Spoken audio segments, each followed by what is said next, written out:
Alright, here it goes. I'm Stan, 48, and I've always been an outdoors guy. Hiking, fishing, camping, you name it, I loved it. I used to tell people that the wilderness was my church. It's where I felt the most like myself, where everything made sense. But over the years, life happened.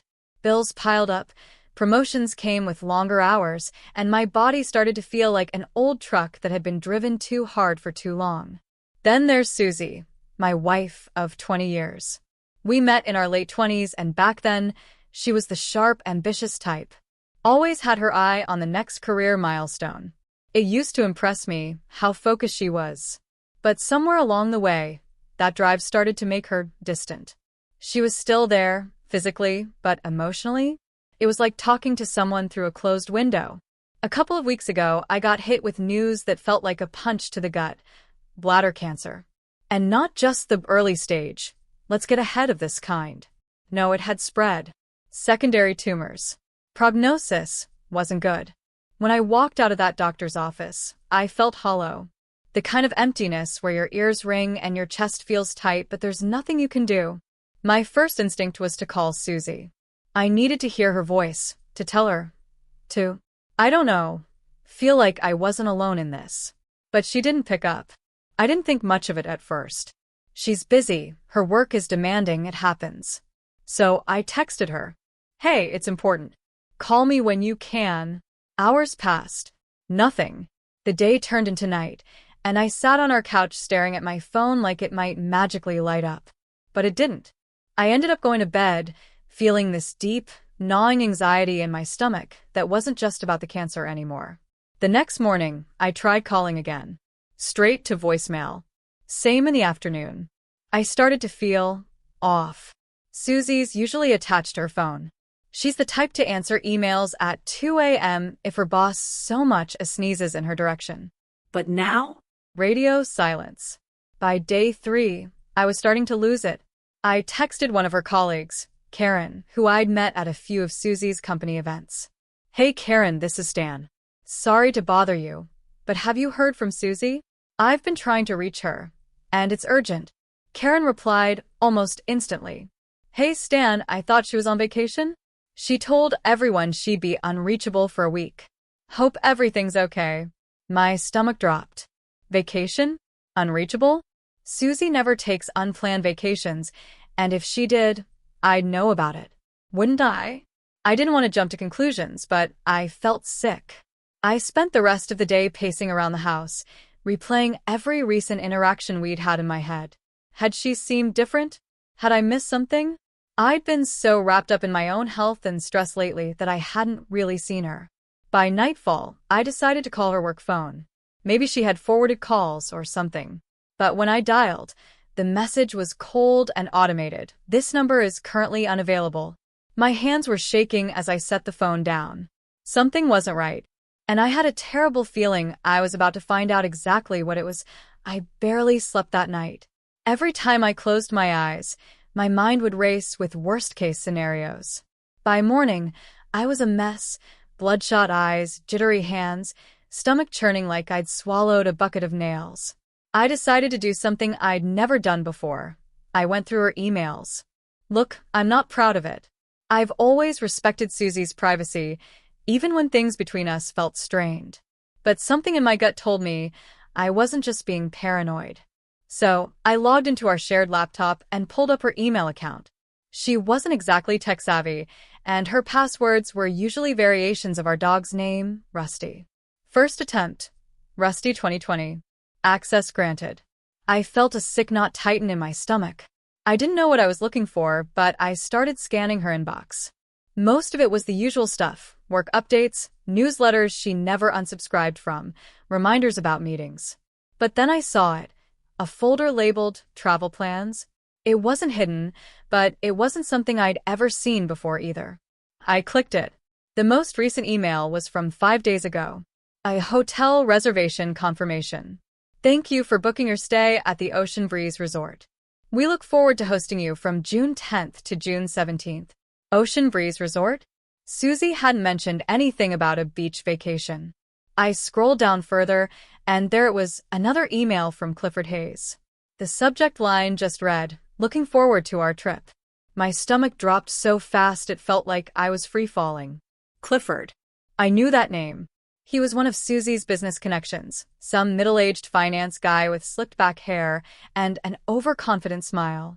I'd met him once at a company dinner. He gripped my hand a little too tightly when we shook, and when Susie introduced me as her husband, Clifford had smirked in a way that made me want to knock his teeth out. I opened the email. It was short, casual, but the subtext was deafening. Can't wait to finally have some time away with you, Susie.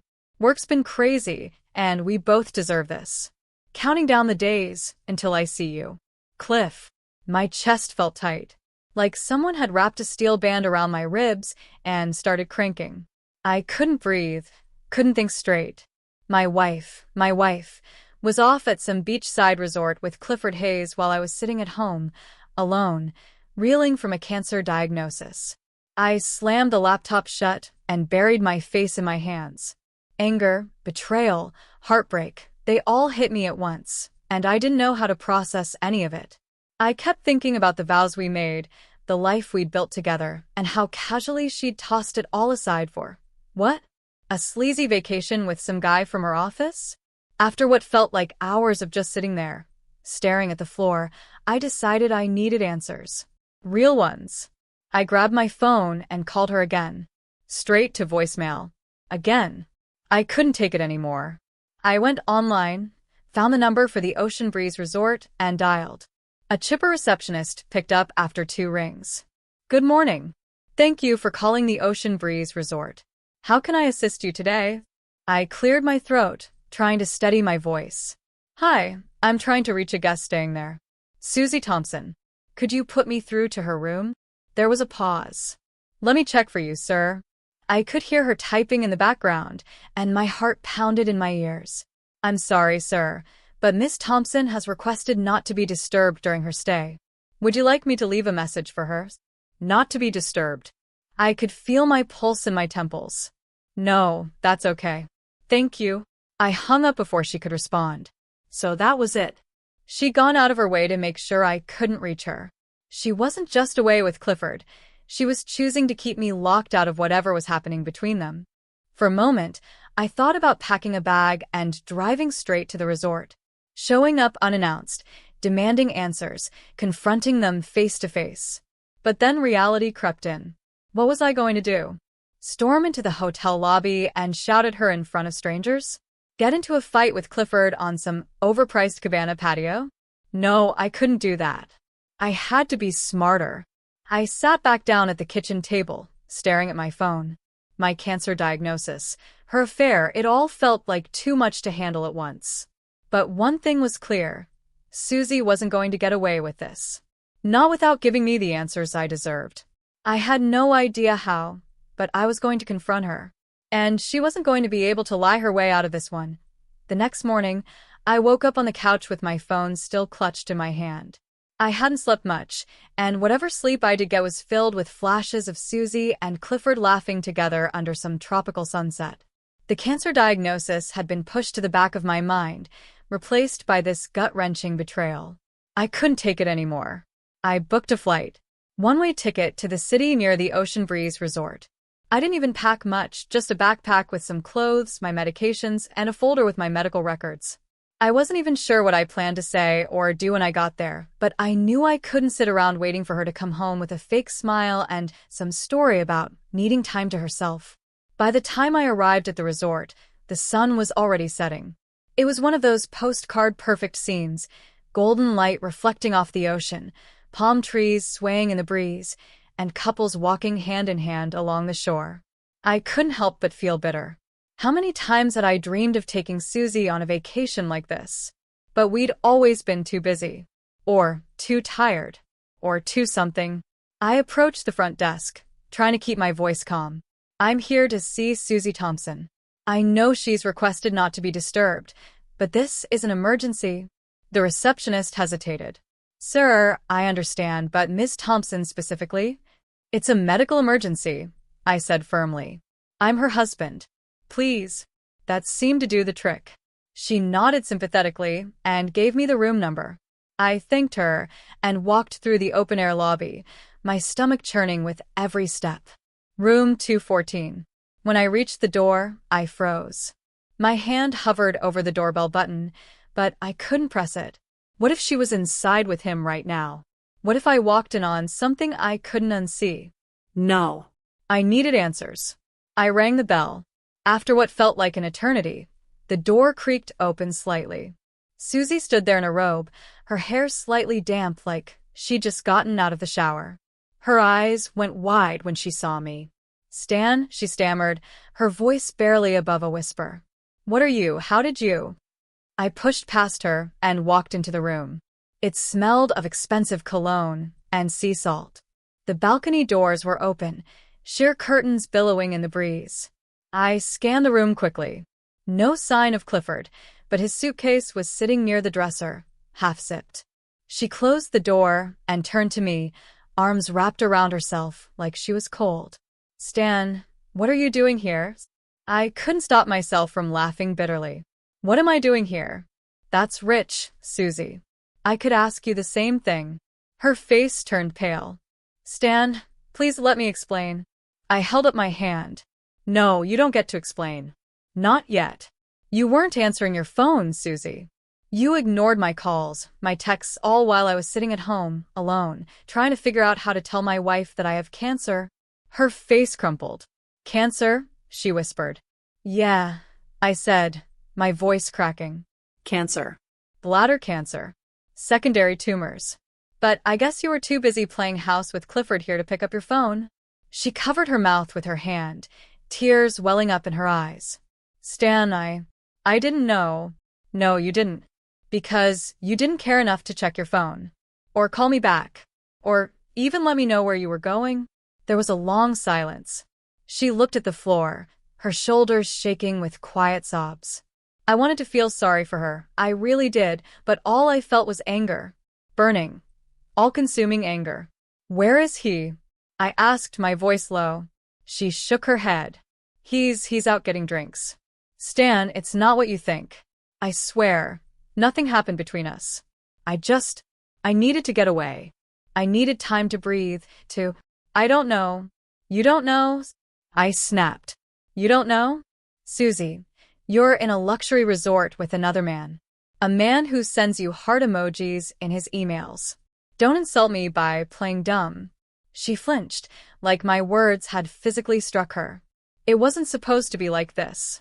Clifford and I were just friends. Yes, we've gotten close, but I never planned for this to happen." I cut her off. "Stop. Just stop. If you think I'm stupid enough to believe that, then you don't know me at all." We stood there in silence, the sound of the ocean waves faintly audible through the balcony doors. Susie finally sat down on the edge of the bed, her head in her hands. "I was lonely, Stan," she said softly. "You've been so distant. You're always tired, always stressed. And I know that's not an excuse, but Clifford, he listened. He made me feel seen. And yes, it crossed a line. I know it did. But nothing physical happened. I swear to you."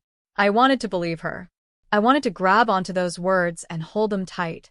But the suitcase, the emails, the secrecy, it all painted a different picture. Before I could say anything, the door to the room started to open. Clifford walked in, 2 drinks in hand, wearing a stupid Hawaiian shirt and a smug smile. His smile froze when he saw me. Stan, right?" he said awkwardly.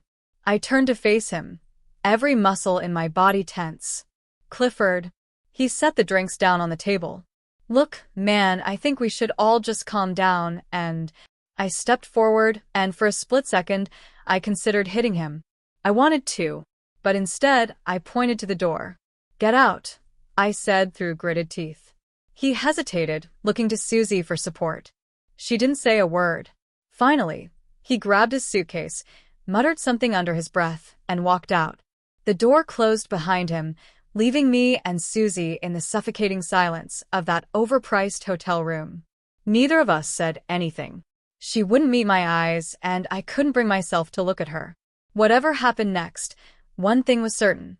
We couldn't go back to how things were before after Clifford left. The silence was unbearable. Susie sat on the edge of the bed, her hands trembling in her lap. I stood by the door, my arms crossed, staring at the floor. Finally, she broke the silence. Stan, don't. I cut her off. I don't want excuses. I want the truth. She nodded, wiping at her face. We never slept together, I promise.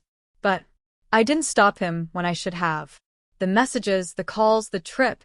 I knew it was wrong. I just felt. Don't say lonely, I snapped.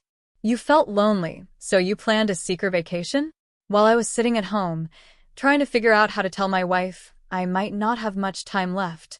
I sat in my rental car in the resort parking lot, staring at the ocean in the distance.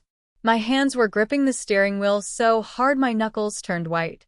I didn't know where to go or what to do next. My phone buzzed. It was Susie. I let it ring. Twice. 3 times. Finally, she texted, "Please come back. We need to talk." I'm so sorry, but I couldn't. Not yet.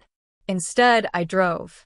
No destination in mind, just winding roads along the coast, the ocean to my left, cliffs to my right.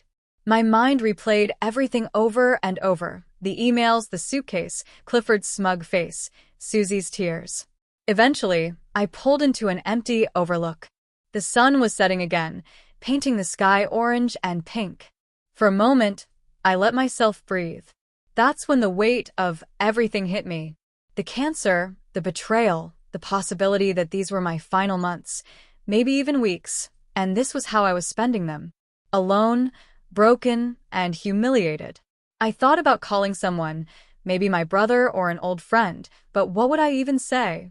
Hey man, my wife's on a romantic getaway with her coworker, and oh, by the way, I'm dying. Instead, I stayed there until it got dark.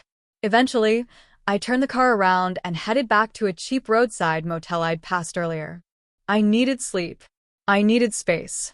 And most of all, I needed to figure out what the hell I was going to do next. I barely slept in that motel room. The cheap curtains let in the flickering light of a neon sign outside, and the mattress felt like it was stuffed with rocks. But it wasn't the bed keeping me awake. It was her. Susie. Clifford. The cancer. My life unraveling thread by thread. Around dawn, I finally gave in and checked my phone. 5 missed calls from Susie. A dozen texts. Stan, please. Come back. I'm sorry.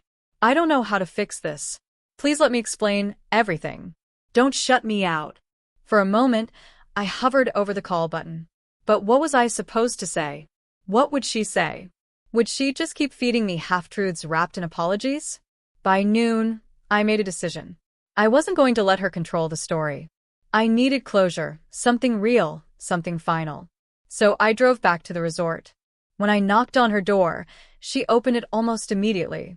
Her face was pale, her eyes swollen from crying.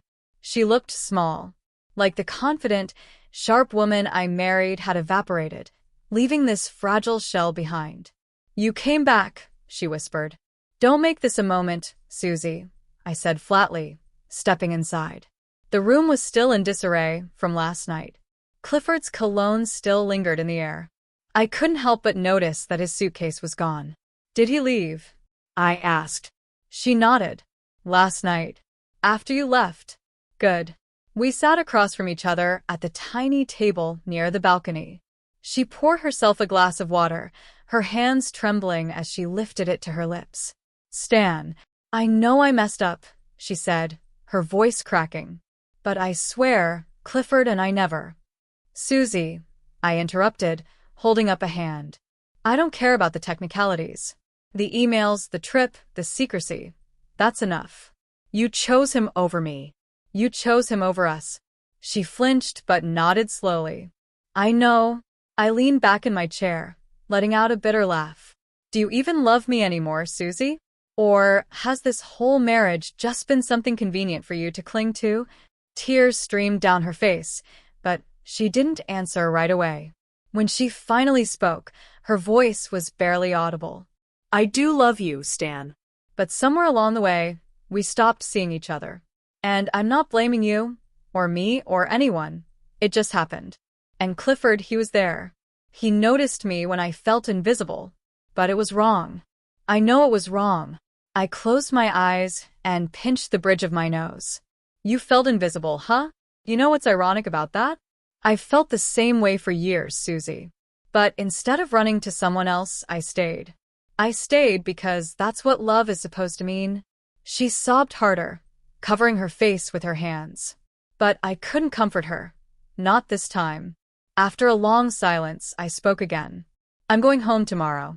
I don't know if you're coming with me, but I can't sit here and play house with you in this fantasyland. She nodded, her head still buried in her hands. Okay. I stood up and grabbed my bag. You have until tomorrow morning to decide if you're coming back with me, Susie. But if you do, know this. Things will never be the same. Without waiting for response, I walked out the door.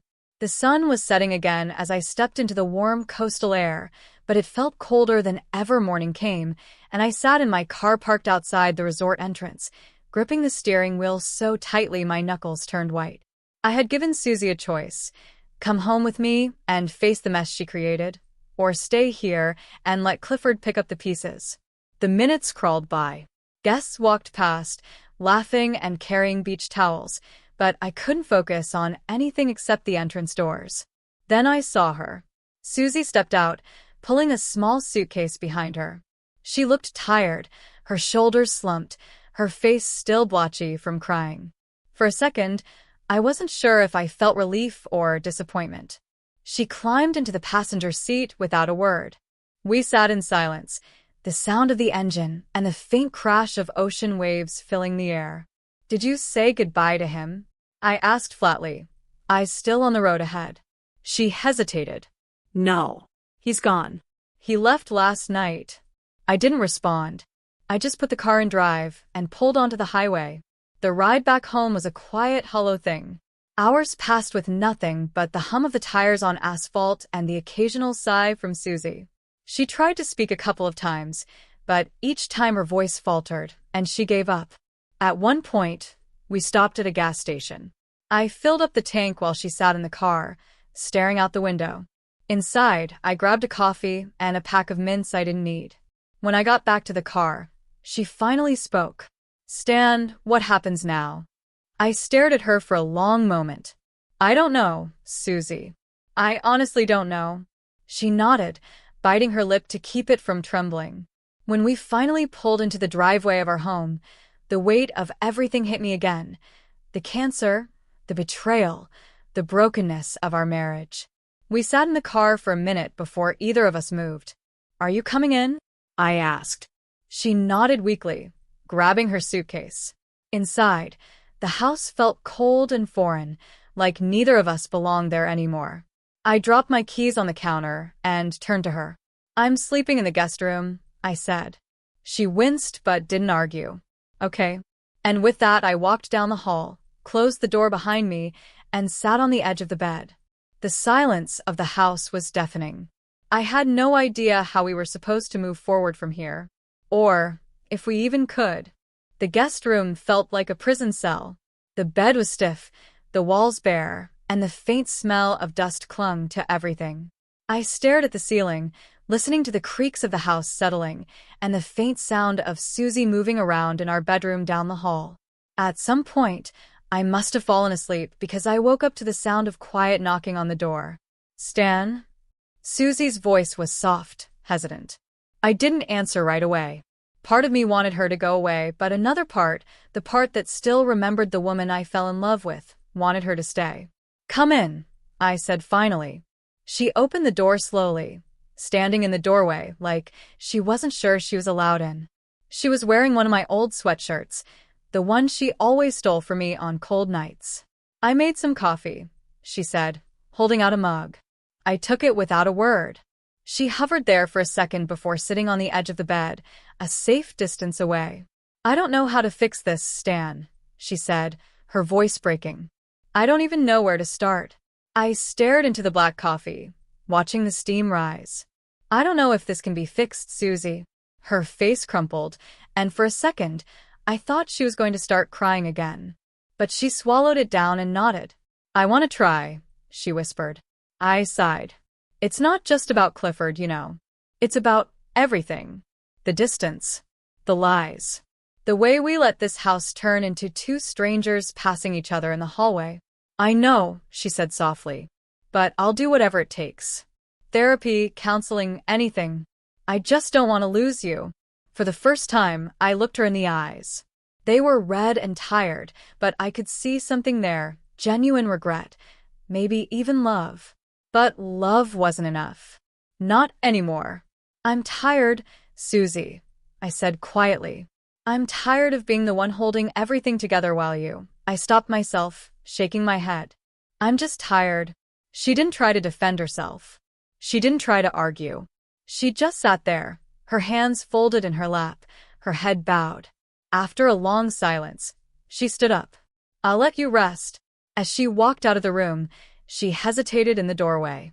I'm glad you came back, Stan. Even if you hate me right now, I'm glad you came back. When the door closed behind her, I set the coffee mug on the nightstand and leaned back against the pillows. I didn't hate her. I hated what she did, what we'd become. But hate? No. I just didn't know if I had the strength to rebuild what she'd torn apart.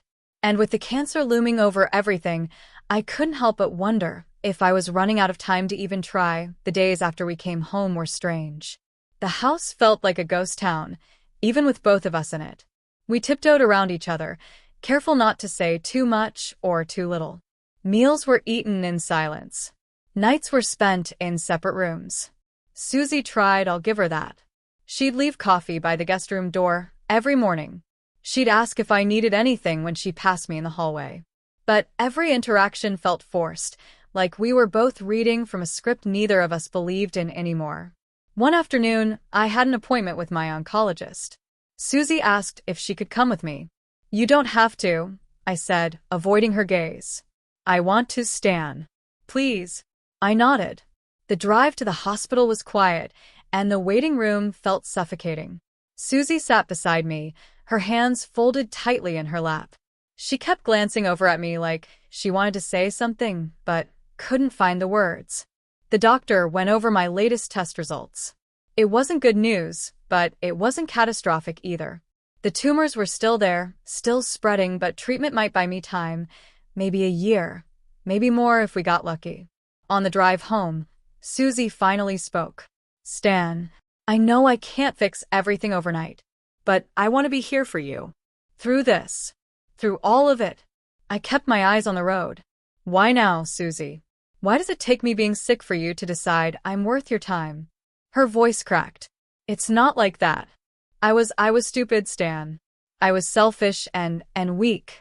But I'm here now. I'm not going anywhere. The words hung in the air, heavy and fragile. When we got home, I went straight to the guest room. I closed the door and sat on the edge of the bed, staring at the floor.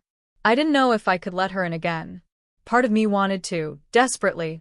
I wanted to believe that love could patch up all the cracks, that we could salvage what was left of us. But another part of me, maybe the more honest part, knew that some cracks never fully heal. And I wasn't sure if I had the strength to hold us both together anymore. The next few weeks settled into an uneasy rhythm. Susie started trying harder, almost too hard. She made dinner every night, even though neither of us had much of an appetite. She'd peek into the guest room and ask if I needed anything before bed. She started leaving little notes on the kitchen counter. Have a good day, Stan. Don't forget your meds. I'm here if you need me. It felt desperate. Like she was trying to make up for everything all at once, and honestly, it exhausted me. One evening, I was sitting on the back porch with a beer, watching the sun dip behind the trees. Susie stepped outside, holding 2 mugs of tea. Mind if I join you? She asked softly. I gestured to the chair next to me. She sat down, placing 1 mug in front of me. For a few minutes, we just sat there in silence. The sky was painted with streaks of orange and purple, and for a moment, it felt like we were just 2 people enjoying a sunset. Stan, she said finally, her voice trembling, do you think you'll ever be able to forgive me? I sighed and leaned back in my chair, staring up at the sky. I don't know, Susie. I really don't. Some days I think I can. Other days it feels impossible. She nodded, her eyes glistening in the fading light. That's fair. We sat there a little longer, neither of us knowing what else to say. Eventually, she spoke again. Would you ever consider moving back into our room? I didn't answer right away. The thought of sharing a bed with her again felt like stepping onto thin ice. It might hold for a moment, but one wrong move and everything would shatter. I'm not ready for that, I said quietly. She didn't push. She just nodded, her hands wrapped tightly around her mug. That night, as I lay in the guest room staring at the ceiling, I realized something. Susie was trying. Really trying. And maybe I owed it to both of us to at least try in return. But trying didn't mean forgetting. And it sure as hell didn't mean trusting her again overnight. All I knew was that if we had any shot at fixing this, it was going to take time, more time than either of us might have. The days started blending together. I'd wake up in the guest room, go to my doctor's appointments, try to stomach whatever meals Susie left on the kitchen counter, and spend the evenings sitting on the back porch. Susie would hover nearby, never too close, never too far. One evening, I caught her watching me from the kitchen window. She had that look, like she wanted to say something but didn't know how. When she realized I'd seen her, she turned away quickly. "Susie," I called out. She froze, then slowly stepped onto the porch. "Yeah?" I gestured to the chair beside me. "Sit down."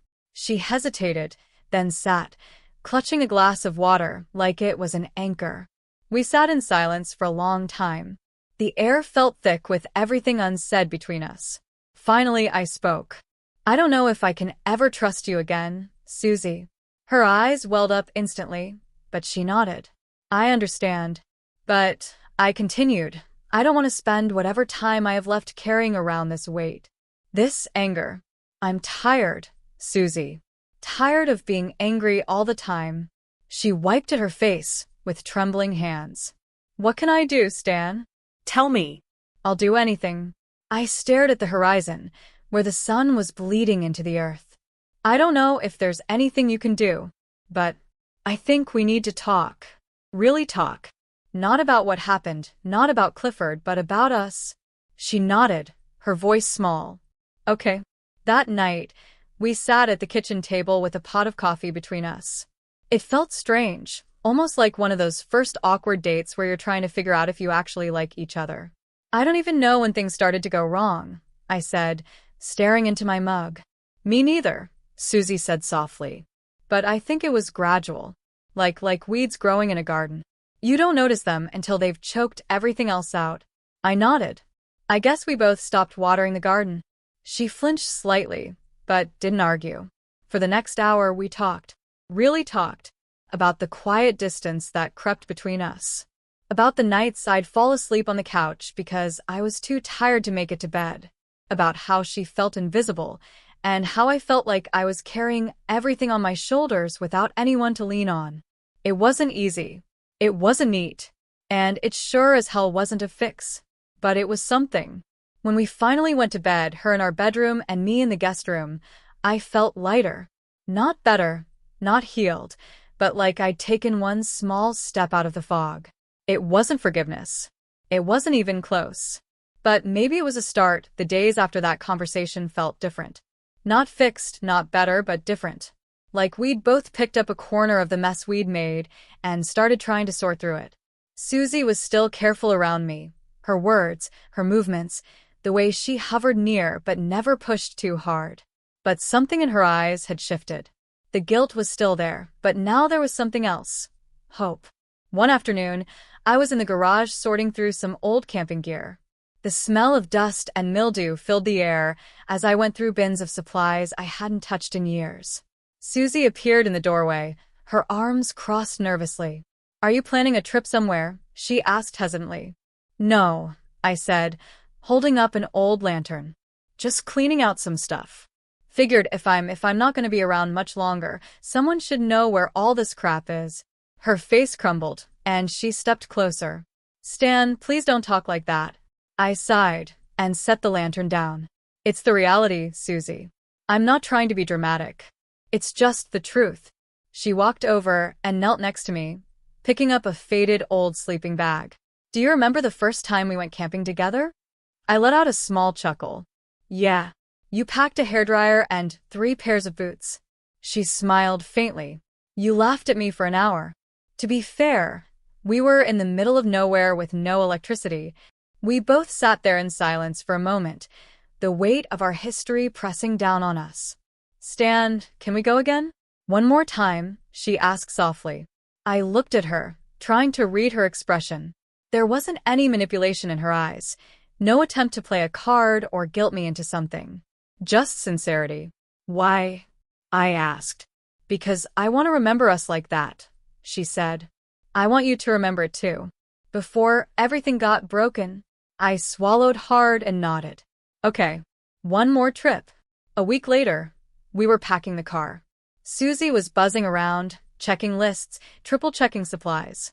She was trying so hard to act normal, but her hands shook every time she adjusted a strap or zipped a bag. The drive out to the campsite was quiet, but not uncomfortable. The radio played softly, and for a few moments, it almost felt like the old days, just me and her, with nothing but the open road ahead of us. When we got to the site, the sun was starting to dip below the horizon. We worked side by side to set up the tent and unload the gear. Susie struggled with one of the tent poles, and I couldn't help but smile. You're still not great at this, huh? I teased. She rolled her eyes, but there's a ghost of a smile on her lips. Some things never change. That night, we sat by the campfire, wrapped in blankets. The stars overhead were bright, and the night air was sharp and cool. Susie broke the silence. Stan, I know this doesn't fix anything. And I know I can't erase what I did. But I need you to know that I'm here. For whatever time we have left, I'm here. And I'm not going anywhere again. I stared into the fire, watching the flames dance and crackle.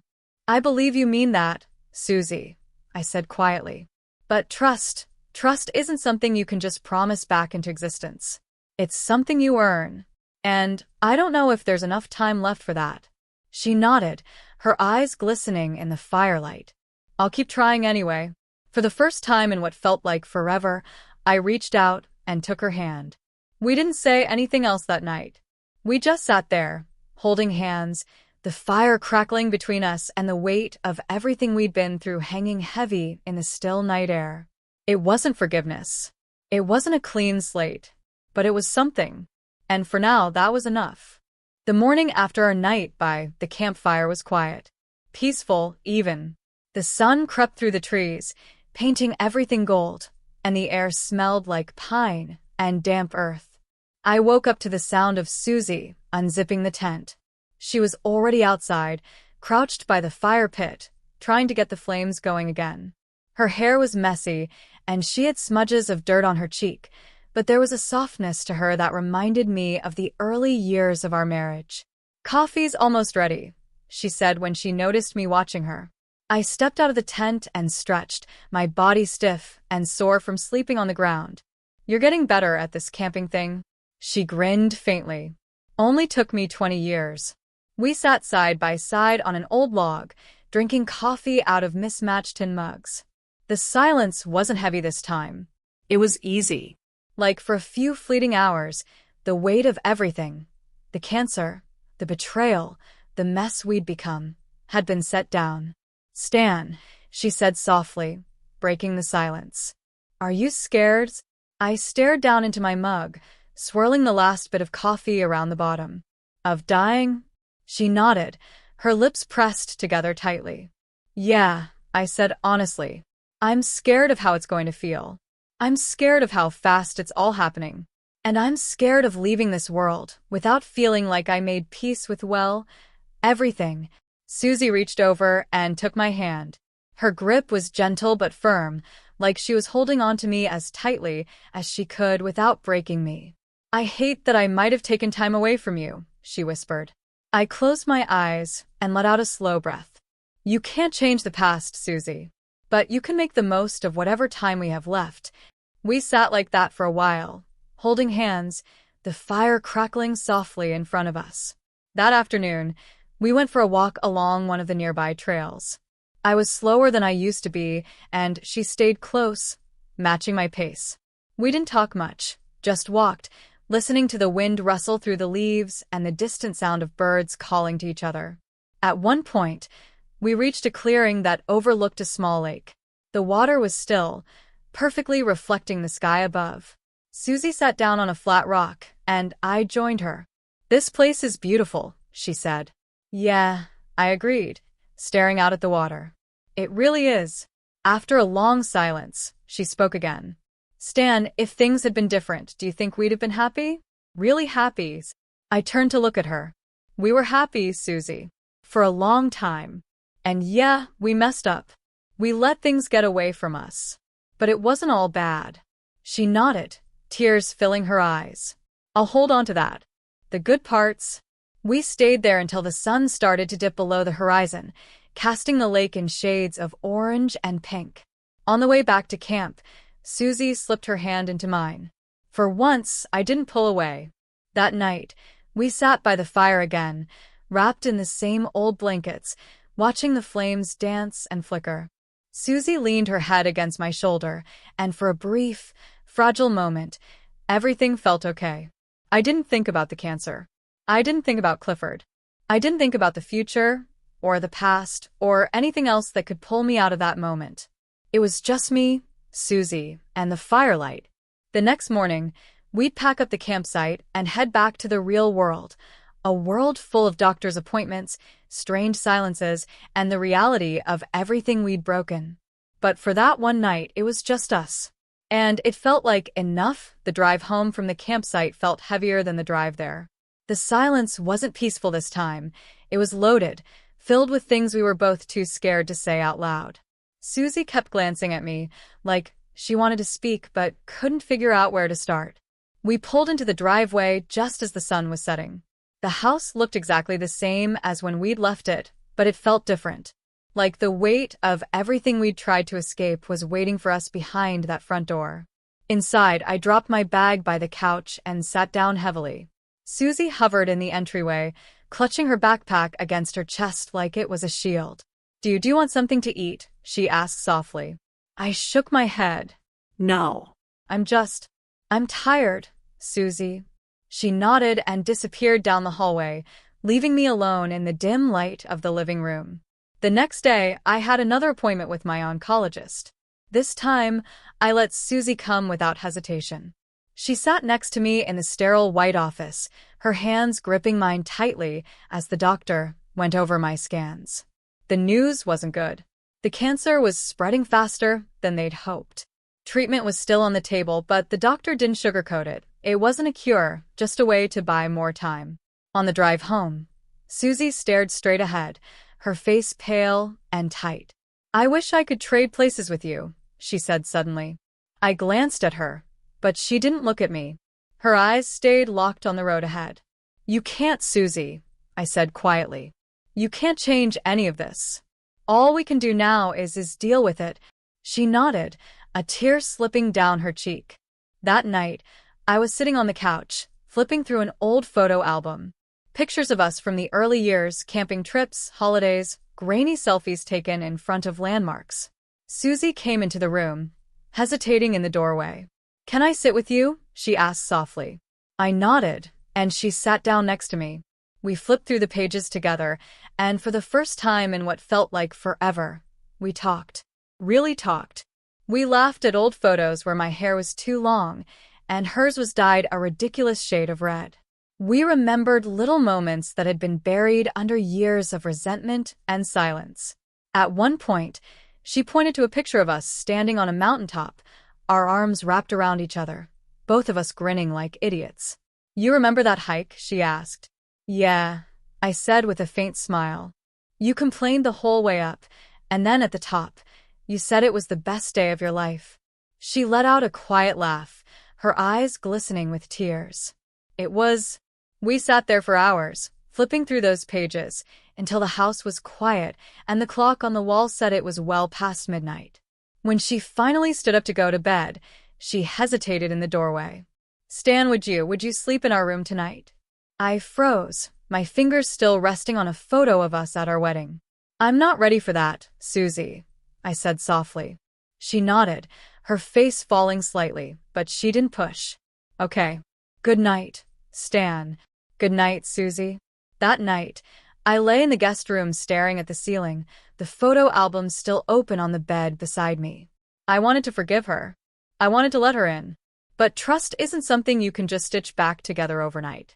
And with the clock ticking on my own time, I wasn't sure if there was enough left to rebuild everything we'd lost. But at least we were trying. And for now, that had to be enough. The days started blurring together after that night. The weight of my diagnosis hung over every moment, and yet there were little flashes of light breaking through the cracks. Susie kept trying. Not in big, grand gestures, but in small, consistent ways. She'd sit with me during my treatments, hold my hand when I was too weak to stand, and leave me little notes tucked under my coffee mug. I love you, Stan. One day at a time. I'm proud of you. I didn't move back into our bedroom. I couldn't. But sometimes, when the nights felt especially heavy, I'd let her sit on the edge of the guest room bed, and we'd talk in the dark until one of us fell asleep mid-sentence. We weren't what we used to be, but we weren't what we had become either. One afternoon, on one of my better days, Susie suggested we take a drive out to the lake we'd visited on our camping trip. It's a beautiful day, she said softly. Let's go while we can. I agreed. The lake was quiet when we arrived, the surface still and glass-like, reflecting the sky perfectly. We sat on the same flat rock we'd sat on weeks ago, the cool breeze making the leaves above us whisper softly. Susie leaned her head on my shoulder. For a moment, it felt like everything, the cancer, Clifford, the betrayal, was miles away. Stan, she said softly, breaking the silence. Do you think we would have made it if things were different? I stared out at the water for a long time before answering. Yes, Susie. I think we would have. She nodded against my shoulder, her tears soaking into my shirt. The truth is, I didn't have the energy to keep carrying anger around anymore. I didn't have the time to waste on bitterness or resentment. I couldn't change what happened, and neither could she. But in these final moments of my life, I realized something. Forgiveness wasn't for her. It was for me. I forgive you, Susie, I said quietly. She froze, her breath catching in her throat. Slowly, she lifted her head to look at me, her face streaked with tears. Stan, I shook my head, stopping her. You don't have to say anything. I need you to know. She wrapped her arms around me, holding me tighter than she ever had before. And for a long time, we stayed like that, two broken people holding on to whatever pieces of each other we had left. The days that followed weren't easy. My body got weaker, the treatments harsher. But Susie was there through all of it, every appointment, every sleepless night, every painful morning where it felt like my body was fighting against me. One evening, as I sat on the back porch wrapped in a blanket, watching the sunset paint the sky in shades of orange and gold, Susie sat beside me. Do you regret coming back with me from the resort? I asked her. She shook her head, her voice trembling. Not for a second, Stan. Not for a single second. I nodded and leaned my head back against the chair. The air smelled like rain, and the sky was fading into twilight. Susie's? Yeah. Thank you for staying. She reached over and took my hand. Thank you for letting me. I don't know how long I have left. Maybe weeks, maybe months. But in the end, it doesn't matter. Because in these last moments, I've found something I thought was lost forever. Peace. Not everything can be fixed. Not every story gets a happy ending. But sometimes, if you're lucky, you get a moment where the noise fades away and all that's left is love, quiet and steady. That's enough for me. And maybe that's enough for her too.